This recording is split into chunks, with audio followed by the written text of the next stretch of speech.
भाई दूज या यम द्वितीया। भाई दूज को लेकर क्या है यमराज और यमुना की रहस्यमय कहानी और क्या है इसकी सही विधि? क्या आप जानना चाहते हैं यमराज और यमुना की रहस्यमय कहानी? भाई दूज या यम द्वितीया क्यों मनाया जाता है भाई दूज और क्या है यम द्वितीया? चलिए अब जानते हैं इस रहस्य को। एक पौराणिक कथा के अनुसार सूर्य की पत्नी संज्ञा की 2 संतानें थीं, पुत्र यमराज और पुत्री यमुना। यमुना अपने भाई यमराज से बहुत स्नेह करती थी। यमुना ने अपने भाई यमराज को कई बार अपने घर भोजन के लिए आमंत्रित किया, लेकिन व्यस्त होने के कारण यमराज यमुना का आतिथ्य स्वीकार नहीं कर पा रहे थे। एक बार कार्तिक शुक्ला द्वितीया को यमराज अपनी बहन यमुना के घर अचानक से पहुंच गए। यमुना ने अपने भाई यमराज का बहुत मन से आदर सत्कार किया। विभिन्न प्रकार के व्यंजन बनाकर यमराज को भोजन कराया और उनको तिलक किया।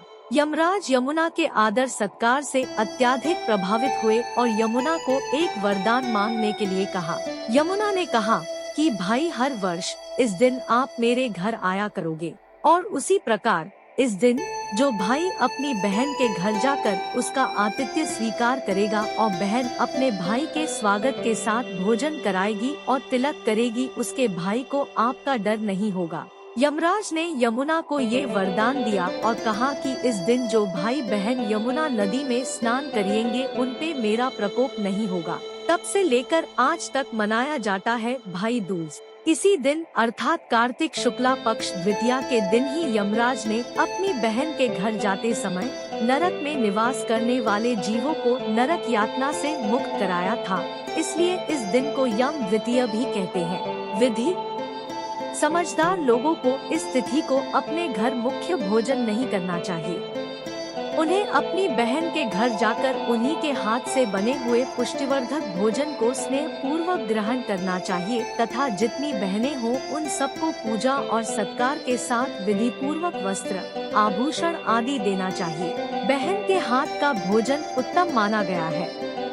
सगी बहन के अभाव में अन्य बहनों के हाथ का भोजन करना चाहिए, जैसे अपने चाचा, मामा, मौसी की पुत्री को या अच्छे मित्र की बहन को भी बहन मानकर ऐसा करना चाहिए।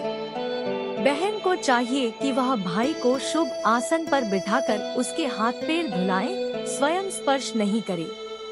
गंधादि से उसका सम्मान करे और दाल भात, फुलके, कढ़ी, सीरा, पूरी, चूरमा अथवा लड्डू, जलेबी, घेवर, पायसम, दूध की खीर या जो भी उपलब्ध हो यथा सामर्थ्य उत्तम पदार्थों का भोजन कराए।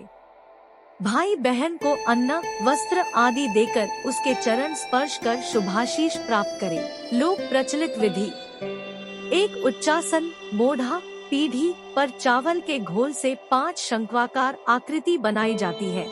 उसके बीच में सिंदूर लगा दिया जाता है।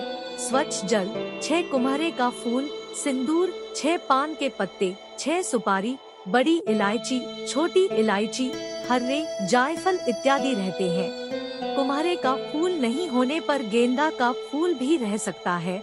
बहन भाई के पैर धुलाती है। इसके बाद उच्चासन मोढ़े पीढ़ी पर बैठाती है और अंजलिबद्ध होकर भाई के दोनों हाथों में चावल का घोल एवं सिंदूर लगा देती है। हाथ में मधु, गाय का घी, चंदन लगा देती है।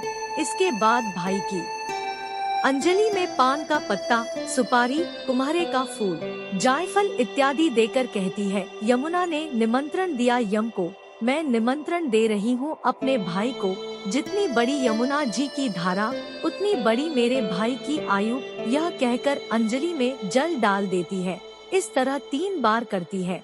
तब जल से हाथ पैर धुला देती है और कपड़े से पोंछ देती है, टीका लगा देती है। इसके बाद भुना हुआ मखाना खिलाती है। भाई बहन को अपनी सामर्थ्य के अनुसार उपहार देता है।